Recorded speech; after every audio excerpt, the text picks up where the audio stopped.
નમસ્કાર વાલા દર્શક મિત્રો, સ્વાગત છે તમારું આપણી YouTube channel mister Vijayan fine એજ્યુકેશનમાં। તો મિત્રો, હાઈકોર્ટને આપ્યા ખુશખબર, પેન્શન અને પગારને લઈ આપ્યો મોટો આદેશ। તો મિત્રો, ગુજરાત રાજ્યના અથવા તો અન્ય રાજ્યના પેન્શનરો અને કર્મચારીઓ માટે હાઈકોર્ટે આપ્યા છે ખુશખબર।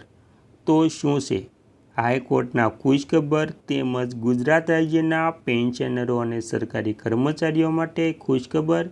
તો તેની સંપૂર્ણ વાત આજે આપણે કરવાની છે। તેમાં પેન્શન વધારો કેટલો થયો અને જો થયો છે તો તેનો લાભ ક્યારે મળશે અને તે બેંક ખાતામાં ક્યારે જમા થશે? ત્યારબાદ પગારમાં કેટલો વધારો શેના આધારે કરવામાં આવે છે તેની પણ આપણે વાત કરી લઈશું। તો વિગતવાર સંપૂર્ણ વાત કરીએ તો ગુજરાત હાઈકોર્ટ અને સુપ્રીમ કોર્ટ દ્વારા સરકારી કર્મચારીઓના પગાર અને પેન્શનને લઈને તાજેતરમાં કેટલાક મહત્વપૂર્ણ અને મોટા નિર્ણયો લેવામાં આવ્યા છે। આ નિર્ણયોની સીધી અસર લાખો કાર્યરત તેમજ નિવૃત્ત કર્મચારીઓ પર પડશે। તાજેતરમાં મુખ્ય ચુકાદો આ પ્રમાણે છે। તેમાં એક વધારાનું ઇન્ક્રીમેન્ટ, આ અંગે મોટો નિર્ણય, મુખ્ય આદેશ।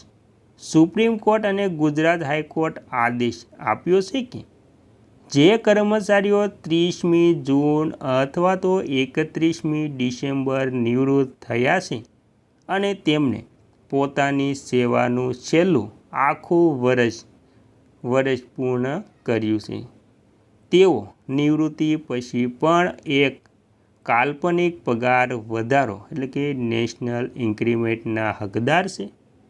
અમલીકરણનો ગાળો: કોર્ટે ગુજરાત સરકારના વિવિધ વિભાગોને આદેશ આપ્યો છે કે નિવૃત્ત કર્મચારીઓની અરજીઓની ચકાસણી કરીને 6 મહિનાની અંદર આ વધારા સાથેનું પેન્શન અને એરિયર્સ ચૂકવી દેવામાં આવે। અને મિત્રો, ત્યારબાદ બીજું, મોંઘવારી રાહત ડિયરનેસ રિલીફ અંગે ઐતિહાસિક ચુકાદો, સમાનતાનો અધિકાર। સુપ્રીમ કોર્ટે એક ચાવીરૂપ ચુકાદામાં સ્પષ્ટ કર્યું છે કે પેન્શનરોને મળતી મોંઘવારી રાહત ડીઆર નો દર ચાલુ નોકરી કરતા કર્મચારીઓના મોંઘવારી ભથ્થા ડીએ કરતાં ઓછો રાખી શકે નહીં, ભેદભાવ ન હોવો જોઈએ। કોર્ટે નોંધ્યું હતું કે મોંઘવારી નિવૃત્તિ અંગે સેવારત બંનેની સરખી ન પડે, તેથી તેમની વચ્ચે જે તફાવત કરે છે તે બંધારણીય કલમ 14 સમાનતાનો અધિકારનું ઉલ્લંઘન કરે છે। તો આવી રીતે બંનેને સમાન પેન્શન અને પગારમાં વધારો થવો જોઈએ। કર્મચારીઓને ડીએમાં થાય છે તો પેન્શનરોને ડીઆરમાં વધારો થાય છે અને બંનેને સમાન વધારો થવો જોઈએ। ત્યારબાદ મિત્રો, આપણે વાત કરી લઈશું કે જે પેન્શનરો છે તેમને વધારાના લાભો કયા કયા મળવા પાત્ર થાય છે। તેમાં વાત કરીએ તો પહેલું તેમાં છે ગુજરાત રાજ્ય સરકારે જે જાન્યુઆરીના મોંઘવારી ભથ્થામાં વધારો કર્યો છે। ત્યારબાદ ત્રીજું, ગંભીર ગુનાઓમાં સજા થવા પર પેન્શન બંધ કરવાનો આદેશ, કોઈ નોટિસ વિના પેન્શન બંધ।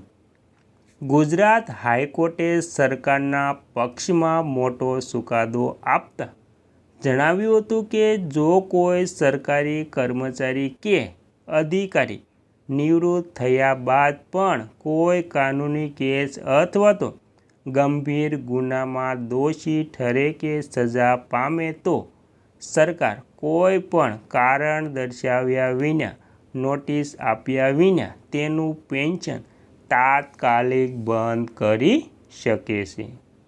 સમય મર્યાદા નડશે નહીં। તો તેમાં આવી કાર્યવાહી કરવા માટે સરકારને સમય મર્યાદાનો કોઈ બાદ નડશે નહીં।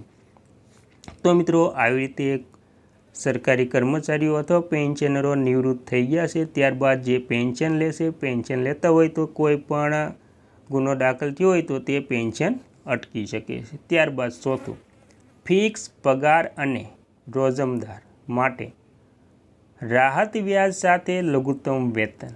હાઈકોર્ટે ફિક્સ પગારદારો અને રોજમદારના હિતમાં પણ એક મહત્ત્વનો આદેશ આપ્યો છે, જેમાં પાત્ર કર્મચારીઓને 6% વ્યાજ સાથે લઘુત્તમ વેતન અને નિયમ ઠરાવો જેમ કે 17 ઓક્ટોબર 1928નો ઠરાવ મુજબ સળંગ નોકરી ગણીને પેન્શન, ગ્રેજ્યુઇટી અને 300 દિવસની રજા રોકડમાં રૂપાંતરિત કરવાના લાભો આપવામાં જણાવ્યું છે.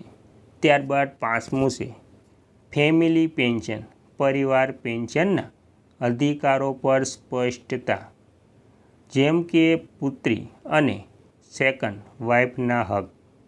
ગુજરાત હાઈકોર્ટે સ્પષ્ટ કર્યું છે કે રૂઢિગત રીતે છૂટાછેડા લીધેલી આશ્રિત પુત્રી પણ રેલવે કે અન્ય સરકારી વિભાગમાંથી ફેમિલી પેન્શન મેળવવા પાત્ર છે.